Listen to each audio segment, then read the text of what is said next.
Ça te dirait que je t'emmène au 7e non, pas ciel, ce mon soir, lapin? désolé. Oh. Alors, bagage? Tu viens faire un tour? Mais avec plaisir. Allez, bon. C'est merci. Enfin, un peu d'action.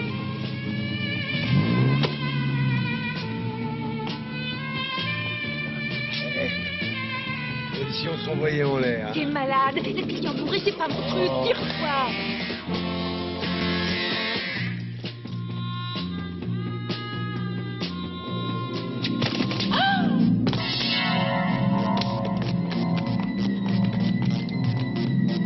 Appelez la police, vite!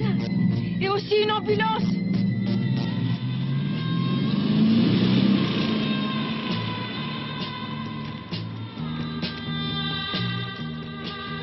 CR308.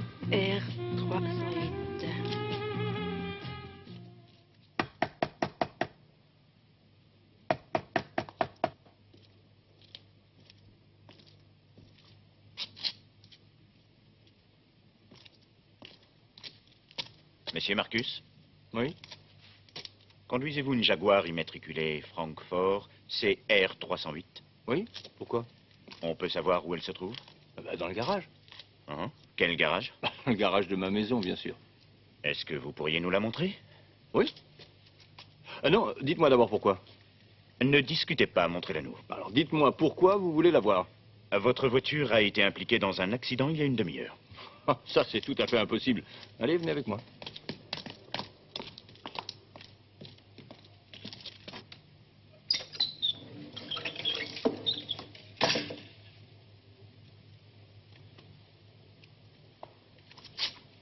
Ça, j'y comprends rien. Comment se fait-il qu'elle ne soit pas là? Je l'ai rentrée vers 7 heures. Après, j'ai pris le train pour aller voir mon beau-frère. J'arrive à l'instant. Si vous voulez mon avis, quelqu'un a dû me la voler. Monsieur Marcus, avez-vous bu quelque chose? Oui, un peu de lait. C'est même pour ça que je suis parti en train. Et si je disais que vous avez pris votre voiture pour aller chez votre beau-frère, mais que vous êtes revenu en train parce que vous aviez bu, ça se défend? Oui, ça tient debout, mais c'est faux. J'ai préféré aller chez mon beau-frère en train parce que je savais très bien que j'allais boire du lait. Et je suis également revenu en train. Qu'avez-vous bu ce soir? Je vous l'ai dit, du lait. Avec du whisky, naturellement. Un mélange que je vous recommande. Combien en avez-vous bu? J'ai pas compté. Navré, monsieur Marcus, mais vous allez être obligé de venir avec nous pour une prise de sang. J'aimerais bien savoir depuis quand c'est répréhensible de boire 2 ou 3 verres.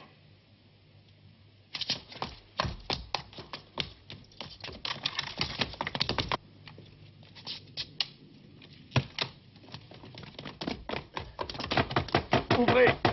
Ouvrez immédiatement cette porte, monsieur Marcus! Sinon, nous serons obligés d'enfoncer. Fais le tour et regarde si la porte de derrière ou l'une des fenêtres est ouverte. Allons, ne faites pas l'imbécile, monsieur Marcus. Ouvrez cette porte.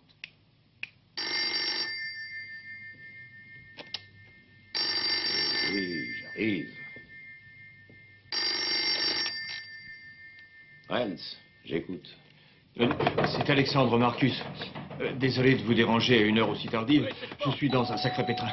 La police veut absolument m'embarquer et on vient de me voler ma voiture. Enfin, parce que je veux dire, c'est qu'on m'a volé ma voiture et que les flics veulent m'embarquer parce qu'elle a été impliquée dans un accident. Oui, je comprends. Vous êtes chez vous?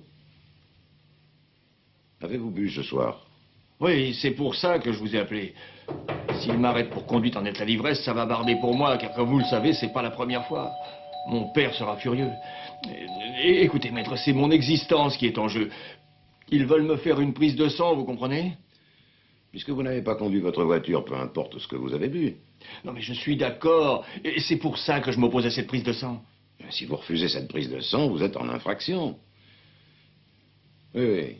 Même si vous n'avez pas conduit, ce qu'il va falloir prouver. Monsieur Marcus, je ne peux que vous répéter ce que je viens de vous dire. Si vous ne voulez pas suivre mes instructions, c'est votre droit. Mais alors je me demande pourquoi vous m'avez appelé. Très bien. Demain matin, 9 h.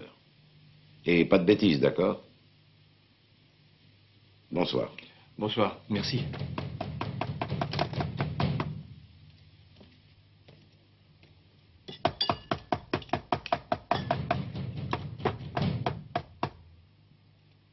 Monsieur Marcus, ouvrez cette porte. C'est un ordre.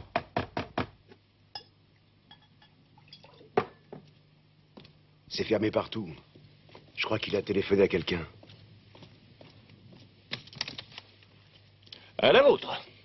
À présent, vous avez la preuve que j'ai effectivement bu quelque chose. Et il est 0h17. Dites-moi, monsieur Marcus, pourquoi vous vous êtes enfermé? Je voulais avoir une conversation privée avec mon avocat. Après tout, c'est mon droit, non? Maître Renz m'a d'ailleurs conseillé d'accepter de subir la prise de sang, messieurs. Alors allons-y. Vous comptez venir avec votre verre? Oui, bien sûr.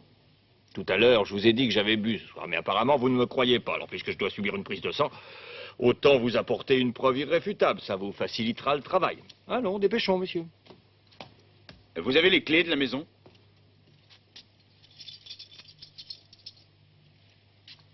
Ferme.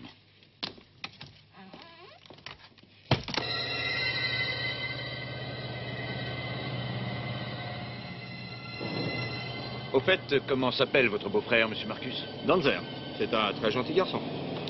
Et il ne joue pas trop mal aux échecs. À part ça, c'est un excellent chimiste puisqu'il n'a pas encore fait sauter notre usine. Vous travaillez avec lui? Oui, c'est mon collègue et mon beau-frère. Je crois même qu'il a épousé ma sœur. Ils forment un beau couple. Et est-ce qu'elle était là ce soir, votre sœur? Non, pas ce soir. Elle a des ennuis de colonne vertébrale. Son médecin l'a envoyé suivre un traitement dans une clinique. Quelle est l'adresse de votre beau-frère? Schumannstrasse, numéro 7. Mais vous en faites pas, monsieur, il confirmera mon alibi. Et pas la peine d'aller le voir maintenant, il est sûrement en train de dormir. D'accord, nous l'interrogerons demain. Ça, c'est une bonne idée. Mon beau-frère et moi, nous jouons aux échecs tous les jeudis après le travail. C'est un rituel que nous avons. J'arrive chez lui aux alentours de 20h et nous faisons 2 ou 3 parties jusqu'à minuit environ. Et comme je sais qu'en jouant, je bois toujours quelques verres et comme on m'a déjà retiré mon permis, je prends toujours le train. La gare se trouve à environ 500 mètres de chez les Danzer, ce qui représente à peu près 7 à 8 minutes à pied. Bon, je vous donne ces chiffres grosso modo. Donc hier soir, vous vous êtes déplacé en train? Oui. Je pense qu'il était 18h30 à peu près. Ah non, il était 18h30 très précise quand je suis rentré chez moi. En voiture? Oui, absolument. J'avais la Jaguar, je l'ai mise dans le garage, comme toujours. Et après, je suis entré directement dans la maison et j'ai mangé 2 ou 3 sandwichs que m'avait préparé ma femme de ménage. Et cette femme de ménage, est-ce qu'elle était là? Non, elle vient à 8h et elle s'en va à 15h. Ah, c'est dommage. Enfin. Et après? Après, rien. Comme d'habitude, je me suis rendu à la gare et j'ai pris le train. Je suis arrivé chez mon beau-frère et nous avons joué aux échecs. Une combinaison française, le cavalier en C3 et le fou en B4. Vous jouez aux échecs? On ne peut pas dire que je sois un champion. Ouais. Enfin, toujours est-il qu'un peu avant 11h30, nous avions joué 2 parties. Ça ne me disait rien d'en faire une 3e. J'avais trop bu, sans doute. Donc, un peu avant 11h30, je suis rentré chez moi. C'est possible de jouer aux échecs quand on a bu? Oh, certains champions du monde étaient les ivrognes.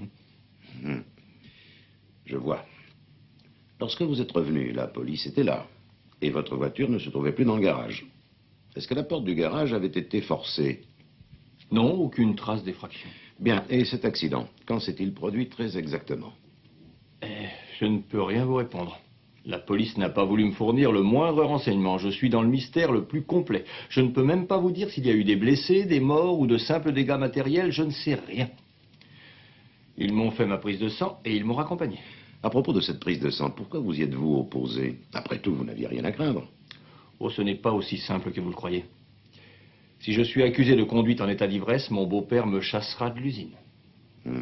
Même s'il n'y a aucune preuve, mais uniquement des présomptions. Ça lui suffira largement. Il me jettera dehors. Oui, je comprends votre problème. La première chose à faire, c'est de découvrir ce qui s'est passé hier soir et ensuite nous pourrons aviser. Appelez-moi dès que vous aurez du nouveau. Mais bien entendu. Bien. Eh bien, je vais vous laisser. Et excusez-moi de vous avoir réveillé au milieu de la nuit. J'avais l'impression de revivre le même cauchemar que la dernière fois.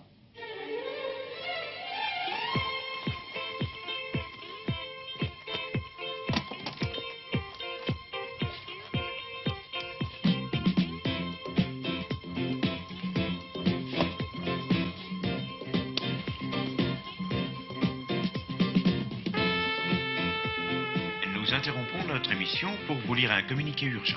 La police est à la recherche d'une Jaguar gris métallisé immatriculée FCR 308.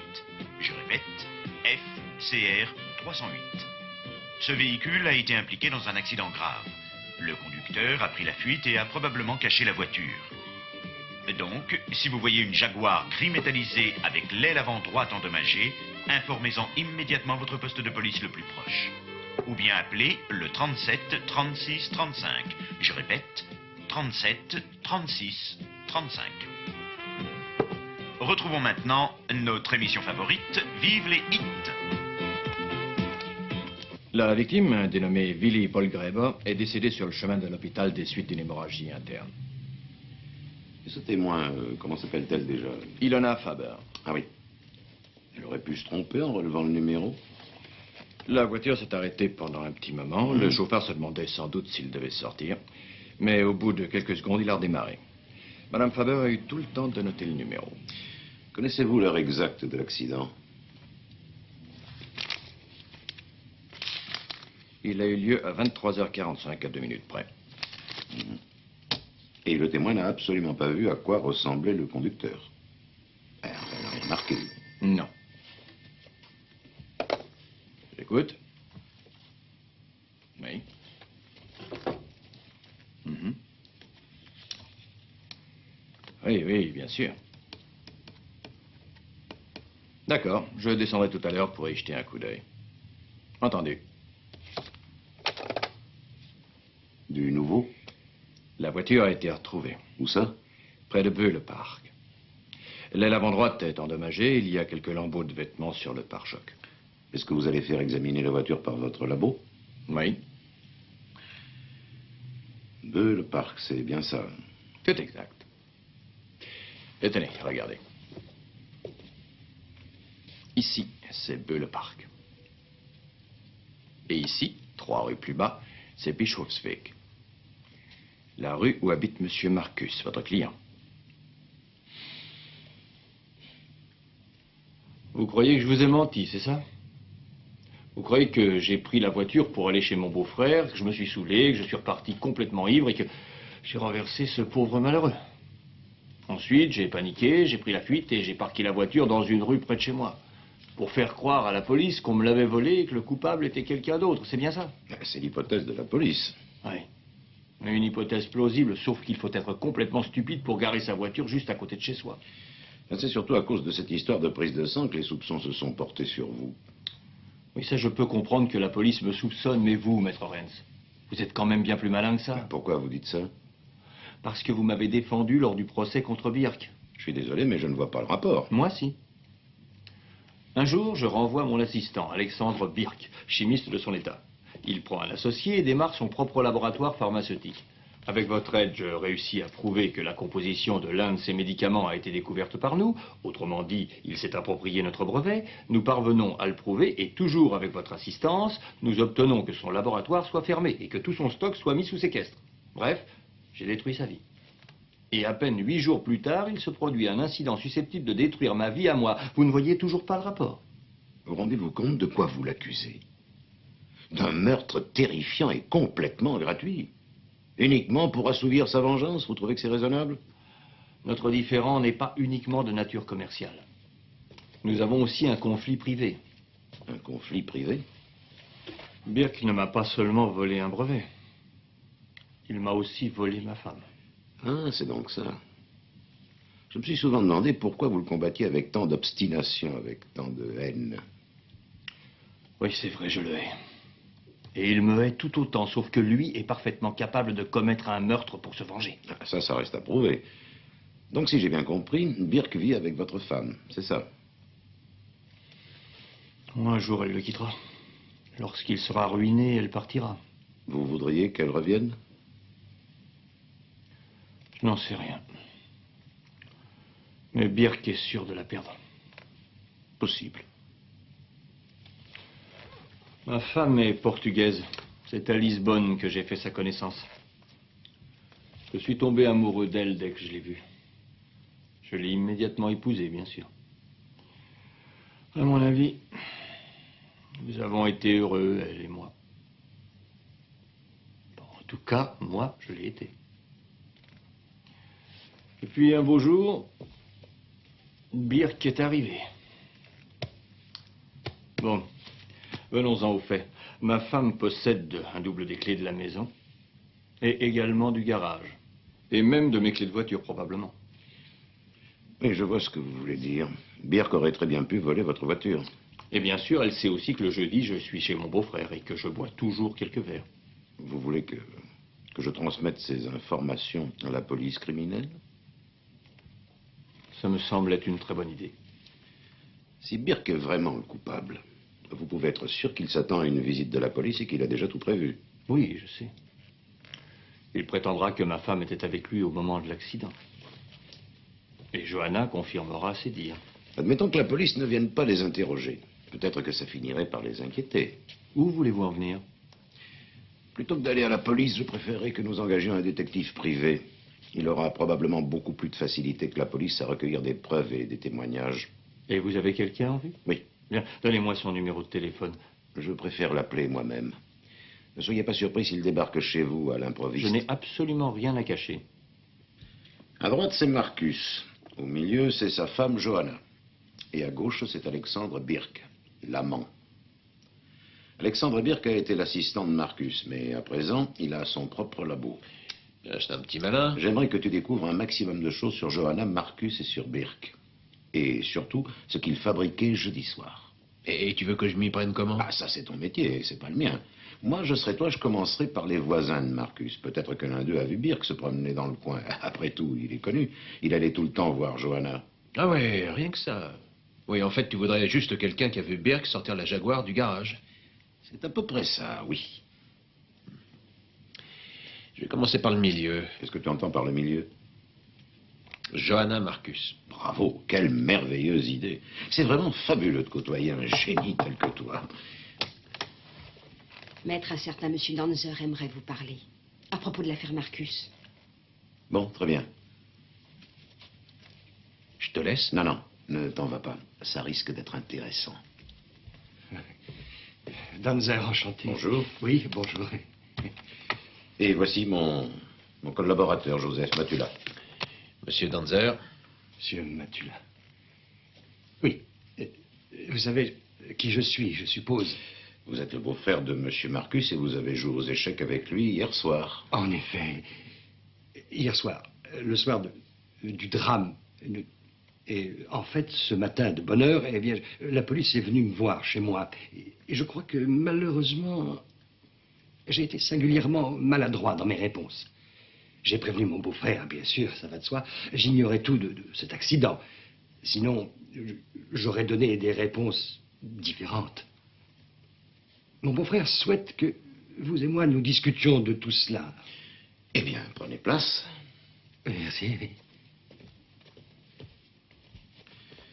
Dites-moi très exactement ce que vous avez raconté à la police. La vérité, rien que la vérité. C'est ça, Loïc. Je leur ai donné l'heure à laquelle Alexandre, je veux dire mon beau-frère, l'heure à laquelle il est arrivé chez nous. Et l'heure où il s'en est allé, environ à un quart d'heure près. Je ne savais pas l'heure exacte.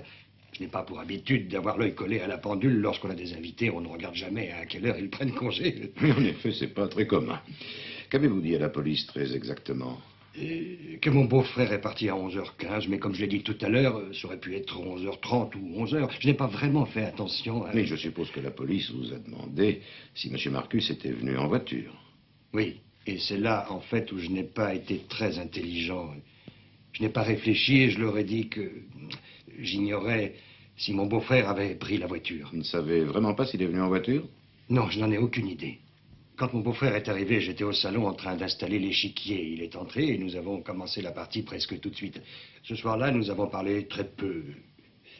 D'ailleurs, nous ne discutons jamais de son mode de transport quand il vient chez moi. Mais autrement dit, vous ignorez s'il a pris le train ou la voiture, c'est bien ça? Oui. Et à présent, je regrette d'en avoir informé la police. J'aurais dû leur dire que mon beau-frère était venu en train. Vous venez de me dire que vous l'ignorez. Oui, c'est exact, vous avez raison. Mais j'aurais dû leur dire qu'Alexandre était venu par le train. C'était la moindre des choses. Et peut-être que je devrais revenir sur ma déposition pendant le procès. Si je changeais mon témoignage, il serait sans doute acquitté. Devant un tribunal, vous êtes censé dire la vérité. Oui, c'est exact, c'est exact. Monsieur Danzer. Oui. En général, votre beau-frère, il venait en voiture ou en train? Eh bien, la plupart du temps, il venait en train. Il n'aimait pas trop prendre la voiture parce que... il avait tendance à picoler. Oui, c'est ça. Et comme il savait qu'il buvait, eh bien, la plupart du temps, il venait par le train. La plupart du temps? Pourquoi il y avait des exceptions? À plusieurs reprises, il nous est arrivé d'avoir beaucoup de travail au labo. Et dans ce cas-là, Alexandre ne passait pas chez lui. Il prenait la Jaguar et venait directement. Et c'était fréquent ou occasionnel? Je n'en sais trop rien. Je n'allais tout de même pas me poster tous les jeudis à la fenêtre pour voir si Alexandre était venu en train ou en voiture. Non, je suis tout à fait désolé. Je ne peux pas vous aider. Y avait-il beaucoup de travail au laboratoire jeudi dernier? Voyons voir. Quand je suis parti du bureau, il devait être à peu près 6 heures. Quant aux secrétaires, elles sont aussi parties à 6 heures. Mais je ne peux pas vous dire si Alexandre est parti plus tard. Il lui arrive des fois de rester pour expédier une affaire urgente. Il est très travailleur. En tout cas, je peux vous dire une chose. S'il affirme qu'il est d'abord rentré chez lui et qu'après il a pris le train pour venir chez moi, c'est que c'est sans doute exact. Et c'est pour me raconter ça que vous êtes venu me voir? Non. Si, mon intention était de vous donner toutes les informations pour que vous et moi accordions nos violons dans l'éventualité d'un procès. Il va falloir que tous les deux nous préparions un petit laïus. Et comment vous dire ça? Durant le procès, je voudrais éviter de raconter n'importe quoi. Oui, je vois. Nous allons étudier votre offre, mais je ne suis pas certain qu'il y ait un procès. Vous n'en êtes pas certain? Qui vivra verra, après vous. Oui. N'hésitez pas à m'appeler. Si vous avez besoin de quoi que ce soit, je suis à votre entière disposition. J'ai été ravi de vous connaître. Mais moi aussi, monsieur Danzer, j'ai été enchanté de faire votre connaissance. Au revoir. Au revoir. Au revoir. Au revoir, monsieur.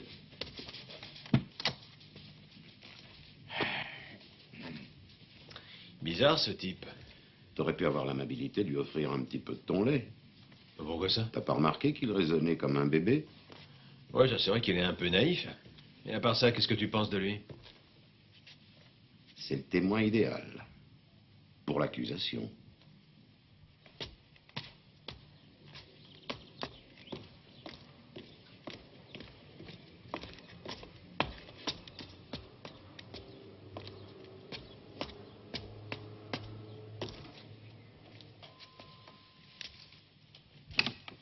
Eh oui.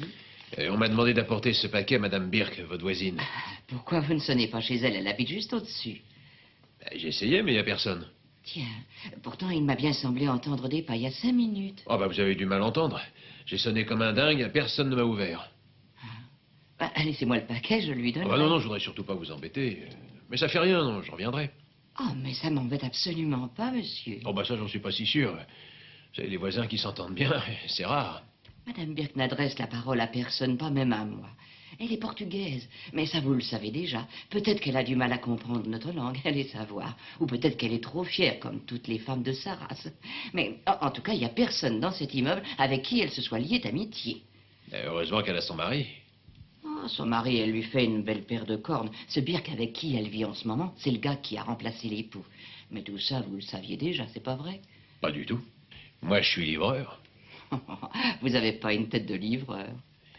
Vous avez raison. Je venais voir Birk pour affaire. J'arrive jamais à le joindre. Des fois, je me demande si c'est pas l'homme invisible. Je l'ai cherché partout hier soir, même ici. Il est rentré chez lui à 1 heure du matin. Comment vous pouvez savoir ça? Chaque fois qu'il rentre, il gare sa maudite voiture directement sous ma fenêtre et il claque sauvagement la portière. Je lui dis au moins 4 fois de ne pas la claquer quand il rentre tard. Mais bien sûr, il recommence à chaque fois. Ah oui, il est très mal élevé. Il a toujours été comme ça. Je crois que je vais vous laisser. Qu'est-ce que vous allez faire du paquet? Je vais sonner encore une fois. Si vous avez entendu des pas, c'est qu'il y a quelqu'un là-haut. J'ai vraiment de la chance d'avoir trouvé une voisine qui a une si bonne oreille.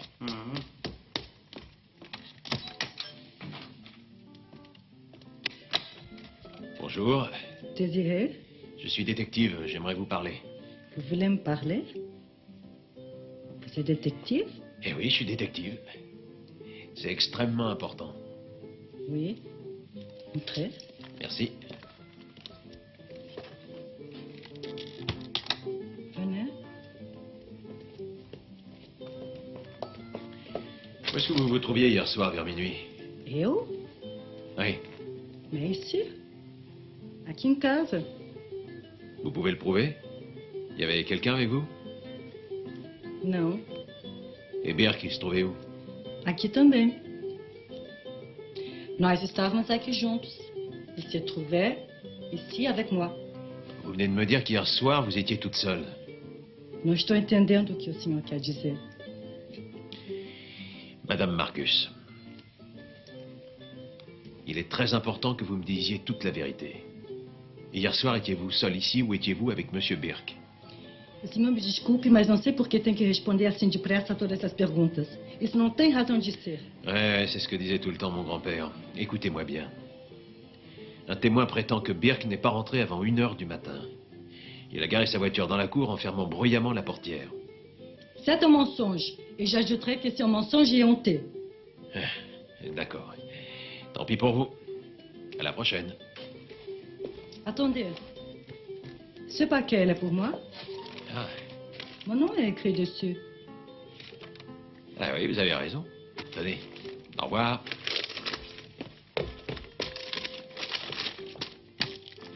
Leite? Les faits parlent d'eux-mêmes, maître.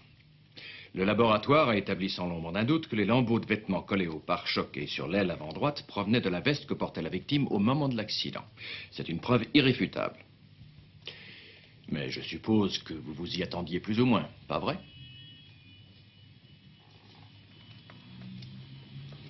L'analyse du sang de M. Marcus montre très nettement que son taux d'alcoolémie était supérieur à 0,8 g au moment de l'accident. Je propose que pour l'instant, nous en restions aux faits. Nous pourrons toujours les interpréter au procès. En admettant bien sûr que le procès ait lieu. J'aimerais pas être à votre place. Cette affaire n'est pas facile. Oui. Les preuves sont accablantes. Mais j'ai confiance. Il faut reconnaître que votre client n'a pas été très intelligent. Il a voulu brouiller les pistes en prenant un verre juste avant la prise de sang, mais tout ce qu'il a réussi à faire au bout du compte, c'est d'attirer tous les soupçons sur lui. Oui. Mais n'oublions pas qu'auparavant, il avait admis avoir bu quelques verres. Au revoir. Au revoir, maître Renz. Bonjour, maître. Bonjour. Il faut que vous rappeliez Monsieur Marcus. Il a dit que c'était urgent. Ah, de toute façon, j'allais l'appeler. Attendez, je n'ai pas fini, maître. C'est Monsieur Marcus père qui vous réclame, et non pas Alexandre, son beau-fils. Bien. Alors, mettez-moi en communication avec M. Marcus père.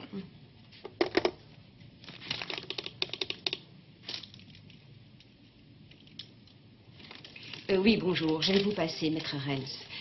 Tenez. Bonjour. Vous vouliez me parler? Oui, c'est exact. Je représente votre fils dans une affaire privée. Non, toute personne est présumée innocente tant que sa culpabilité n'a pas été établie. Désolé, monsieur Marcus, mais je suis tenu au secret professionnel. Non, je ne dirai rien, même s'il s'agit de votre fils. Inutile d'insister. Et même s'il est vrai que je représente votre famille depuis 10 ans, cela ne changera absolument rien. Oui, bien sûr. Au revoir, monsieur. Au revoir.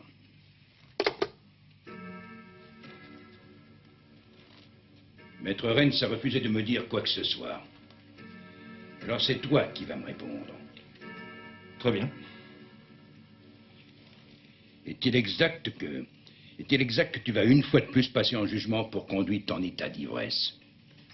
Pour l'instant, il n'y a pas le moindre chef d'accusation. Alors il est un peu tôt pour parler de jugement. C'est vrai ou non? Oui, il a raison. Oui, mais cette fois-ci, il y a eu un mort. À un détail près, cette fois-ci, on m'a volé ma voiture. Et la fois d'avant, ça s'est passé il y a 5 ans. La fois d'avant, j'ai juste conduit un peu en zigzag. Et au cas où tu l'aurais oublié, il n'est rien arrivé à personne. Tu te trompes. Il t'est arrivé quelque chose à toi. Tu as été condamné à une amende pour conduite en état d'ivresse. Oui ou non, étais-tu ivre jeudi soir? Demande à Klaus. Je te le demande à toi, Alexandre. Je te promets que je n'étais pas saoul.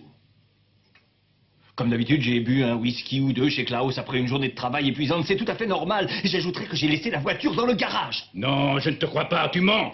Écoute, jeudi dernier, je n'étais pas là.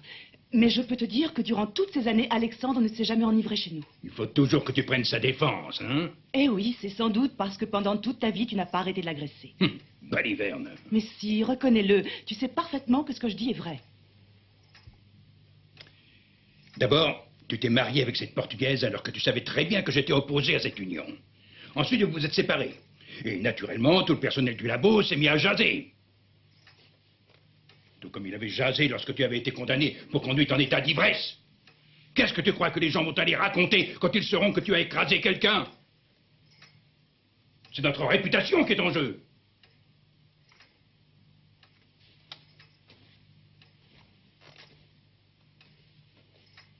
Alexandre, J'exige que ce soit toi, et non la police, qui m'apporte la preuve de ton innocence.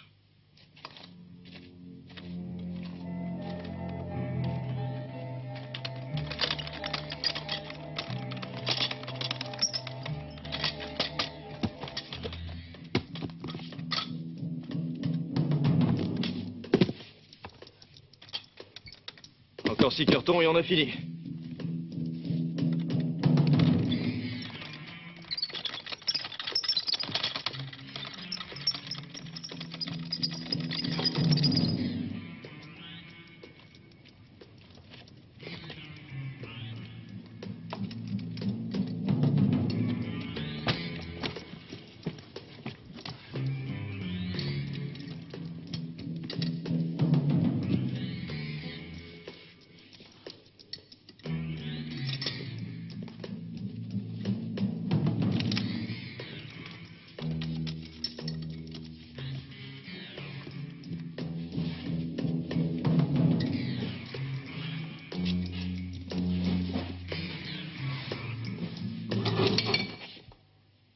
On nous espionne. Allez voir.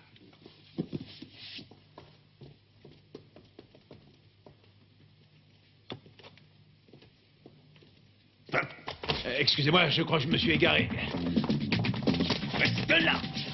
Ah, 2 contre 1. Allez, avance. Amenez-le moi. Arrête de bouger comme ça.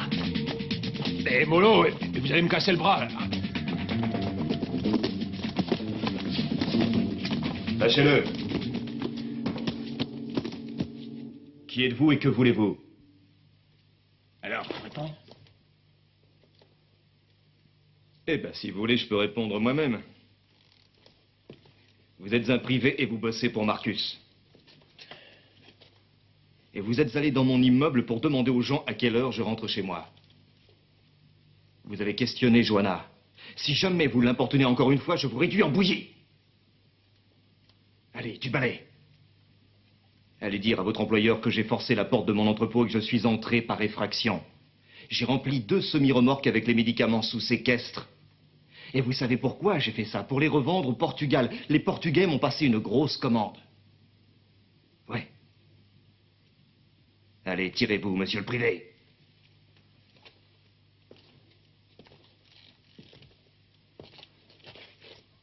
Pourquoi vous restez planté là? Je vous ai dit de vous barrer. Où vous trouviez-vous hier soir à cette heure-ci? Ah, c'est donc ça. J'étais ici dans mon entrepôt. J'ai un alibi en béton armé, mon gars. On a passé la soirée de jeudi et d'aujourd'hui à récupérer des marchandises sous séquestre. Pas d'autres questions? Non. Attendez, moi j'en ai une. Vous le trouvez bien, votre métier? Ouais, mais pas ce soir. Voilà d'excellentes nouvelles, maître Renz. Il ne nous reste plus qu'à obtenir son inculpation. Je suppose que M. Matula peut fournir toutes les preuves nécessaires. Parfait, j'en suis enchanté. Birk avait réussi à s'en tirer avec une amende la fois d'avant. Ce coup-ci, il va sans doute atterrir en prison, pas vrai, maître Renz?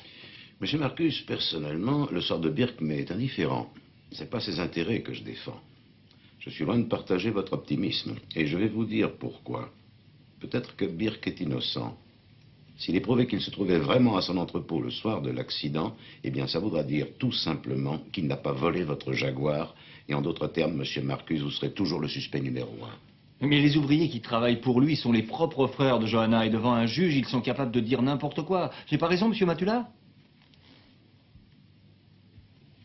Monsieur Marcus, si jamais ces hommes déclarent sous serment que Birk se trouvait à l'entrepôt jeudi vers minuit, ce sera très dur de vous innocenter. Est-ce que je suis assez clair? Oui, mais Il est possible que Birk se retrouve en prison. Mais vous aussi, vous pourriez écoper d'une lourde peine. Ce n'est pas tellement le fait d'aller en prison qui me fasse peur. C'est quoi? Les laboratoires Marcus appartiennent à mon beau-père. Et mon beau-père est un homme qui est très à cheval sur les principes. Il ne m'a jamais vraiment aimé. Si jamais je devais être condamné pour conduite en état d'ivresse et homicide involontaire, il me déshériterait immédiatement et me chasserait du conseil d'administration. Eh bien, dans ce cas, niez tout en bloc. Il n'y a que des présomptions contre vous. Je vous ferai remarquer que je vous paye pour que vous découvriez la vérité. Ouais, je suis au courant. Et je fais tout mon possible. Alors, messieurs, je vous en prie. Monsieur Marcus, vous m'avez dit hier que votre femme détenait toujours les clés de la maison et du garage. Oui. Est-ce que tu as étudié cet aspect de l'affaire? Non. Et pourquoi ça? Je ne vous paye pas à rien faire. Monsieur Marcus, si vous êtes mécontent de mon travail, je peux arrêter. Excusez-moi de m'être emporté, mais vous m'avez irrité. C'était pas mon intention. Au revoir. Au revoir. Monsieur Marcus, est-ce que vous êtes sûr et certain que votre beau-père vous déshériterait? Oui. Pourquoi? C'est très simple. Il a beaucoup d'affection pour ma demi-sœur. Si elle n'avait pas été une femme, il lui aurait probablement confié la gestion de l'entreprise. Que pense-t-il de votre beau-frère, monsieur Danzer? Pas grand-chose. Il l'apprécie en tant que chimiste, mais pas en tant que meneur d'hommes. Cependant, je crois qu'il prendrait ma place si j'allais en prison. Il n'y a personne d'autre. Est-ce que je peux vous poser une question personnelle? Bien sûr. Êtes-vous toujours amoureux de votre femme? C'est difficile à dire. Je suis assez partagé. D'un côté, je ne lui en veux pas. D'un autre côté, je me sens insulté. Enfin, elle a quitté le prince charmant pour un bon à rien. Bref, il a de gros problèmes à cause de comment dire? De l'accident. Après tout, c'est un pauvre bout qui est mort. Au fait, qui vous a mis au courant? Lis le journal. Vous lisez notre langue? Ce n'est pas si dur que ça. Est-ce que vous voulez la perte de votre mari? Non, pas du tout. Mais il veut la nôtre. Pelo menos tenho essa impressão. Votre mari dit que vous avez toujours les clés du garage et de la voiture, c'est vrai ça? Non. Mais avant, vous les aviez? Oui, bien sûr. Et où elles sont ces clés? Dans mon ancienne chambre. Vous voulez dire chez Monsieur Marcus? Naturellement. Où exactement? Ça ne vous regarde pas. J'en ai assez de toutes vos questions. Bon, je vais vous répondre une dernière fois pour que vous me fichiez la paix. Les clés se trouvaient dans une table de couture. Dans un tiroir? Oui, dans un tiroir du bas. Si c'est vrai, ça arrangera pas les affaires de votre mari. Remarquez, c'est pas dur à vérifier. Au revoir. Au revoir. Ah oui, au fait, votre cadeau. Reprenez-le. Il fait trop chaud ici, la tournée. Entrez. Donc, c'était la chambre de votre femme. Oui. Très jolie. Tout est comme avant? Pour tout vous dire, c'est la première fois que je viens ici depuis qu'elle m'a quitté.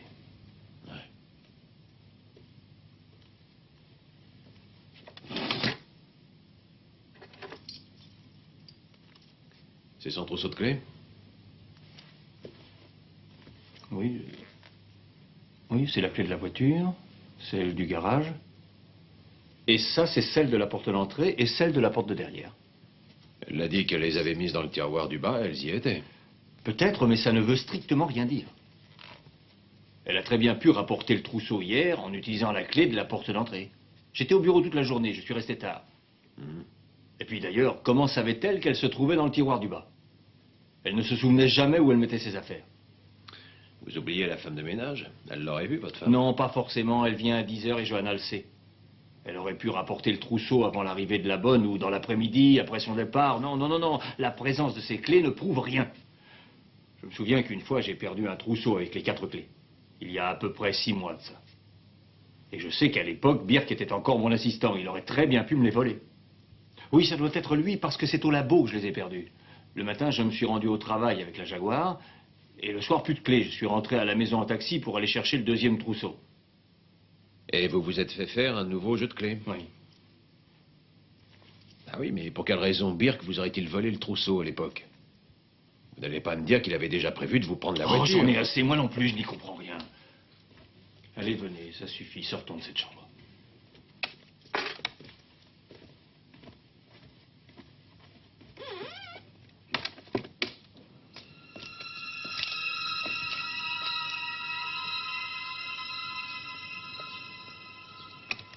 Bonjour, excusez-moi de vous déranger. Désolé, monsieur, mais je ne peux rien acheter.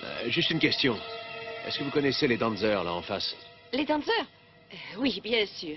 Est-ce que jeudi soir, vous n'auriez pas vu une grosse voiture immatriculée à Francfort devant la maison des Danzer? Ah, vous voulez dire sans doute la Jaguar de monsieur Marcus, c'est ça? Oui. Oh, je le connais bien, ainsi que monsieur Danzer. Des fois, ils viennent me consulter. Mais pour répondre à votre question, je n'ai pas vu la Jaguar jeudi. Merci. Merci beaucoup. Est-ce qu'il s'est passé quelque chose? Vous ne seriez pas de la police? Ah non, sinon j'aurais posé des questions idiotes. Ciao.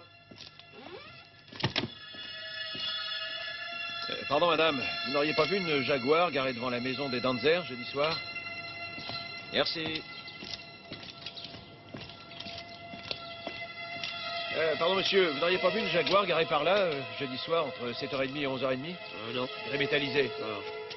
Au revoir. N'ayez pas peur, c'est pas méchant. Pardon, monsieur, est-ce qu'en-hier, vous n'auriez pas vu une Jaguar garée par là? Ah non. Ah, par contre, il y en avait une là-bas. Elle a été garée devant chez les Muller. Ouais, c'était une Jaguar gris métallisée matriculée à Francfort. Ouais. Et tous les soirs, avant de me coucher, je promène mes chiens pour leur faire prendre l'air. Ce qui fait que je connais toutes les voitures du quartier. J'habite ici depuis 15 ans. Cette Jaguar, je l'ai déjà vue 2 ou 3 fois. Ah oui, ça se remarque, ce genre de voiture. Mais elle n'était pas ici. Non, elle était garée devant chez les Danzer. Vous êtes de la police? Hein? Donc peut-être au détective privé. Ouais, bien joué, vous avez deviné. Ah, et je suppose que vous n'avez pas le droit de me parler de l'affaire sur laquelle vous êtes. Eh non, je suis désolé. Vous avez de la chance de faire ce métier. Ça doit être passionnant d'enquêter, hein? Pour votre gouverne, j'ai un sens de l'observation très développé. Vous n'avez pas besoin d'un assistant? Ça m'arrive, oui. Ben, si un jour vous avez besoin de quelqu'un, je suis à votre disposition. Mais évitez de me confier des missions trop violentes, c'est plus de mon âge. Moi, mon truc, c'est d'espionner les gens. Et de les prendre en filature. Je suis très discret. D'accord, comment vous vous appelez? Assis. Assis. Bon, c'est pas pour l'argent. Hein. Tenez, voici ma carte. Je la garde. Je touche déjà une pension. Au fait, j'ai un autre renseignement pour vous.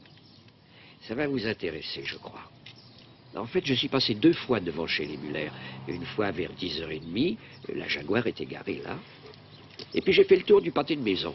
Et quand je suis repassé devant chez les Muller, à environ, bon, je dirais, minuit moins 20, la Jaguar n'était plus là. Ah, merci. Là, je dois dire que vous m'avez rendu un énorme service.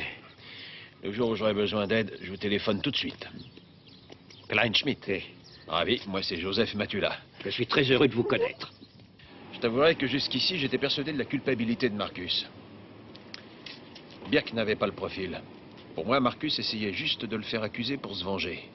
Birk lui avait non seulement piqué un brevet, mais en plus, il lui avait volé la femme qu'il aimait le plus au monde. Alors, selon toi, le coupable, c'est Birk? Écoute, Marcus n'avait aucune raison de garer sa voiture à 100 mètres de chez les Danzer. C'est complètement absurde. Ah, peut-être qu'il n'a pas trouvé de place devant chez eux. Arrête, c'est un quartier pavillonnaire. Tout le monde a un garage. Il n'y a quasiment pas de voiture dans les rues. Si tu tiens vraiment, ce soir, je peux aller vérifier sur place. Il y a une chose dont je suis sûr. C'est pas par hasard que la voiture a été garée à 100 mètres de chez le beau-frère. Et il n'y a que Marcus qui avait aucune raison de la garer là. Ou alors, ça voudrait dire qu'il avait l'intention, au retour, d'écraser quelqu'un vite fait juste avant de rentrer chez lui. Et ça tient pas debout. Oui. Oui, je crois que tu as raison. Et j'ai pas fini. Ah bon? Birk, lui, avait toutes les raisons de se garer à proximité de la maison. Et pourquoi? Je ne sais pas, tu vas me le dire. Parce qu'après avoir volé la Jaguar, il fallait qu'il sache quand exactement Marcus rentrerait chez lui. Et pour ça, il était obligé de se planquer dans le coin et de le guetter. Car l'accident qu'il désirait provoquer devait se produire pendant que Marcus était sur le chemin du retour. C'est une condition sine qua non s'il voulait que Marcus soit accusé. Oui, ça se tient. Ton monsieur Kleinschmidt, il n'aurait pas vu le chauffeur de la Jaguar, par hasard? Je lui ai pas demandé, mais s'il avait vu, il me l'aurait dit. On peut pas voir la maison des Danzer de l'endroit où il était garé. Ce qui veut dire que le conducteur a dû sortir de la voiture pour surveiller la baraque. Et ton monsieur Kleinschmidt, avec son sens de l'observation, il n'aurait pas remarqué un étranger qui rôdait dans les parages? J'ai pas pensé à lui demander. C'est après avoir parlé avec lui que j'ai pensé à tout ça. Mais rien ne m'empêche de lui passer un coup de fil. Tu permets?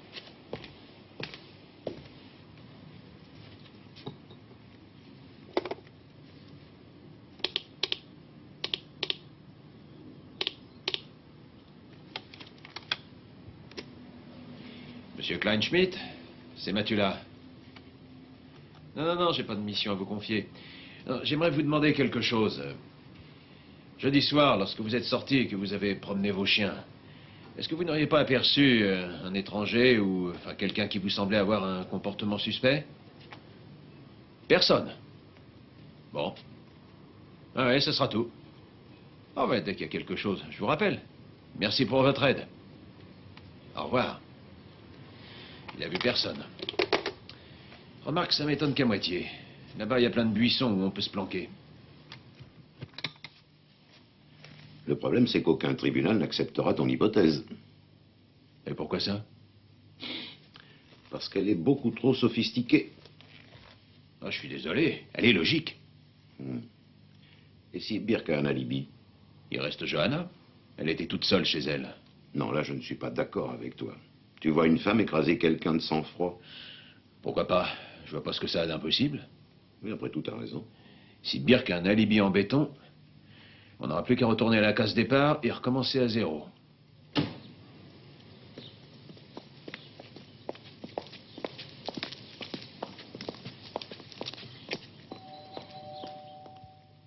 Puis-je vous offrir quelque chose à boire, maître Rennes? Non, merci.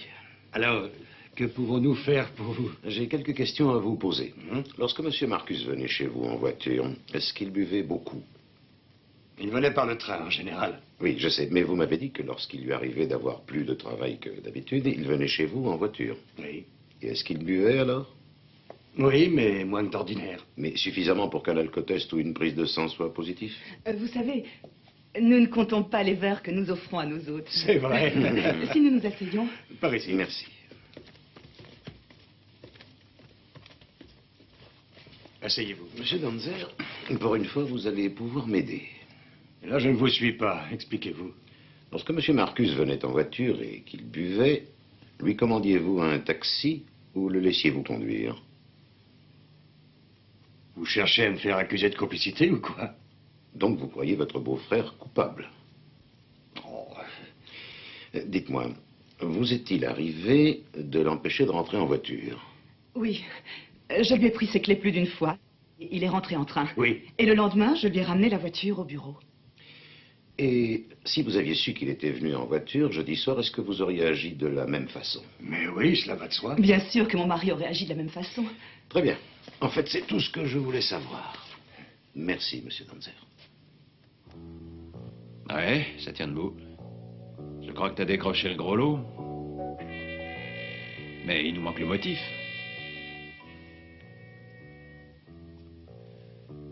Ouais. Ouais, je m'en souviens très bien. Je vois, ouais. Je vais essayer. Bien, et il faut absolument que tu retrouves cette femme aujourd'hui même. Si elle accepte, appelle-moi. Oui, ma conviction est quasiment faite. Je croise les doigts.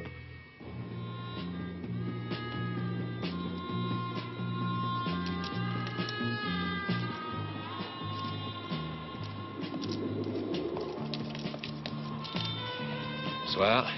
Bonsoir. Je cherche Ilona. Et là-bas, tu ne trouves pas mieux qu'elle? Oh, si. Baratineur.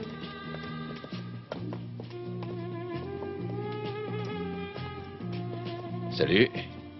Salut, gueule d'ange. Ilona? Ilona Faber? C'est un poulet? Moi? Ah non. Qu'est-ce que tu veux? C'est à propos de l'accident. Et du conducteur de la Jaguar. Je parie que c'est toi. Tu veux sans doute que je dise que je ne suis pas sûr du numéro d'immatriculation, c'est ça? Tu l'as vraiment vu, son visage? Non, ça s'est passé si vite. J'ai pas pu voir autre chose que le numéro. N'empêche que t'aurais pu le voir, le conducteur. Oui, mais je l'ai pas vu. J'ai raconté au poulet tout ce que je savais. Je m'en fous des poulets, moi. Ce qui m'intéresse, c'est le chauffeur.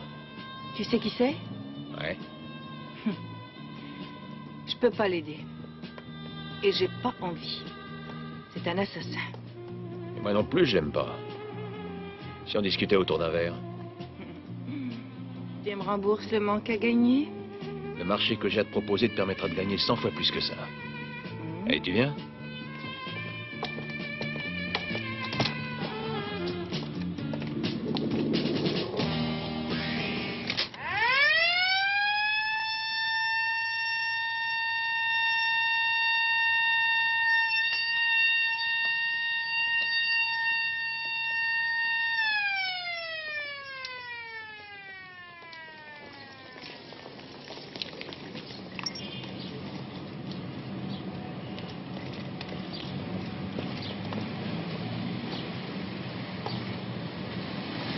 Comment ça se fait qu'il vient au travail en voiture? Pourquoi les poulets lui ont pas retiré son permis? Réfléchis. Ils n'ont pas réussi à prouver que c'était lui qui conduisait la bagnole. Ils ont juste pu prouver qu'il était bourré.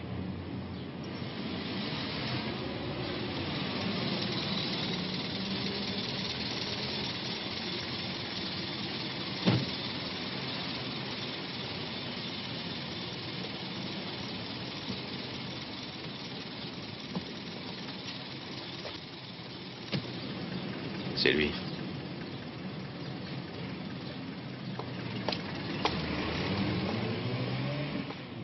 Bonjour, monsieur Marcus. Je ne suis pas Marcus. Inutile de mentir, je vous ai reconnu. La dernière fois que je vous ai vu, c'était jeudi soir. Vous avez laissé votre belle Jaguar avec laquelle vous avez réduit mon fiancé en chair à saucisse. Je parie que vous l'avez mise au garage pour effacer les traces. Les traces de sang, bien sûr. Vous êtes complètement folle. J'étais exactement à l'endroit où vous avez freiné. C'était éclairé. Vous devriez vous en souvenir. Il y avait un gros lampadaire. J'ai vu votre visage. Pourquoi vous êtes-vous brusquement arrêté et ensuite reparti sur les chapeaux de roue? J'ai...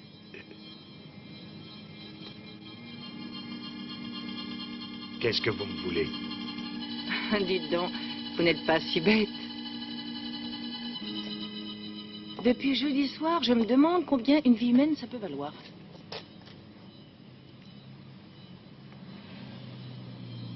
Vous voulez de l'argent? Qu'est-ce que vous croyez? Que je voulais un paquet de lessive?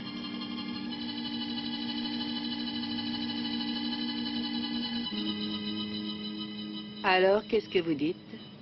Eh bien, ce n'est pas moi que vous avez vu. Ah ouais? J'ai pourtant une bonne vue d'habitude. Remarquez, si j'ai mal vu, on peut toujours aller à la police. Bon, assez discuté. Je veux 10 000. Apportez-les-moi à l'endroit où vous avez tué mon fiancé. Et je pense que vous savez où c'est. Et venez exactement à la même heure. Oui.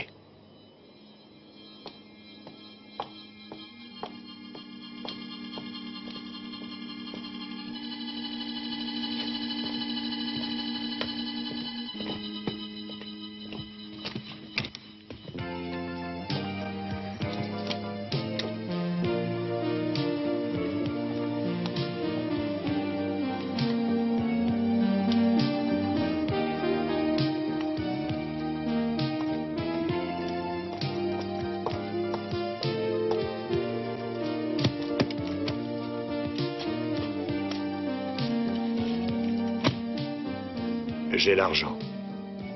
Mais c'est la dernière fois. Est-ce que je me suis bien fait comprendre?